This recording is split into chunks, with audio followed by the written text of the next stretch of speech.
శ్రీ గురుభ్యో నమ.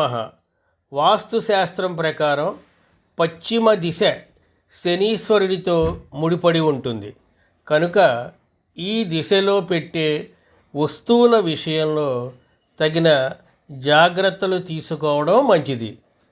చెత్త చెదారం, డబ్బాలు, బూట్లు, చెప్పులు, బరువైన వస్తువులను ఈ దిశలో ఉంచడం మంచిది కాదు. ముదురు రంగులు, విరిగిన వస్తువులను కూడా ఈ దిశలో ఉంచకూడదు. తులసి మొక్కను అస్సలు పెంచకూడదు.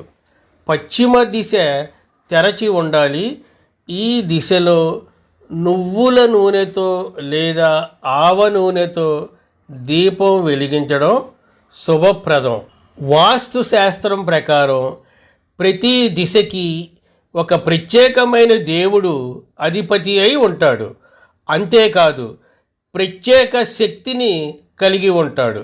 అదేవిధంగా సూర్యుడు తనయుడైన శనీశ్వరుడు కూడా ఒక దిశకు అధిపతి. ఆయన దిశ ఏమిటో ఇక్కడ తెలుసుకోండి. హిందూ మతంలో శనీశ్వరుడిని కర్మ ప్రదాతగా, న్యాయదేవుడిగా చెబుతారు. శనీశ్వరుడు మనిషి చేసే కర్మలను బట్టి ఫలాలను ఇస్తూ ఉంటాడు.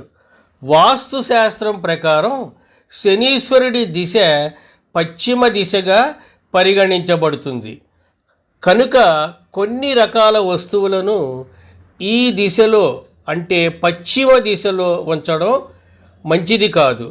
చెత్త డబ్బాను ఇంటికి పశ్చిమ దిశలో పెట్టకూడదు. అలాగే ఈ వస్తువులను పశ్చిమ దిశలో ఉంచడం వల్ల శనీశ్వరుడికి ఆగ్రహం కలుగుతుందని, చెడు పెరుగుతుందని విశ్వసిస్తారు.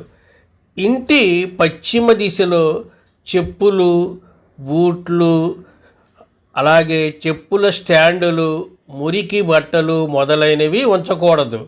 వాస్తు శాస్త్రం ప్రకారం ఈ దిశలో చెప్పులు, బూట్లు ఉంచడం వల్ల ప్రతికూల శక్తి పెరుగుతుంది.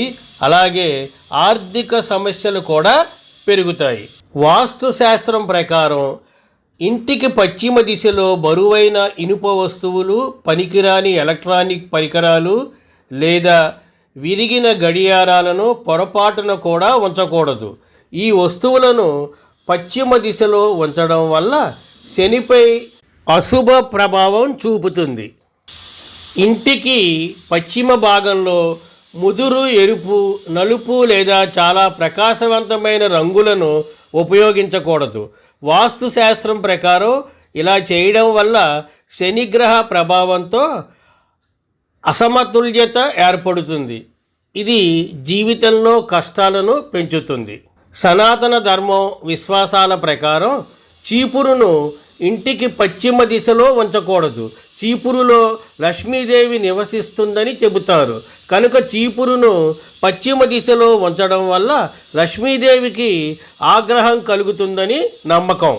వాస్తు శాస్త్రం ప్రకారం తులసి మొక్క బృహస్పతి గ్రహంతో సంబంధం కలిగి ఉంది. అయితే బృహస్పతికి శనీశ్వరుడికి మధ్య స్నేహ సంబంధాలు లేవు కనుక తులసి మొక్కను ఇంటికి పశ్చిమ దిశలో పెంచకూడదు. అంతేకాదు ఇంటికి పశ్చిమ దిశ వైపు ఖాళీగా గాలి, వెలుతురు వచ్చేలా ఉండాలి. అలాగే శనీశ్వరుడిని ప్రసన్నం చేసుకోవడానికి పశ్చిమ దిశలో నువ్వుల నూనె లేదా ఆవ నూనె దీపం వెలిగించాలి. స్వస్తి, శుభమస్తు.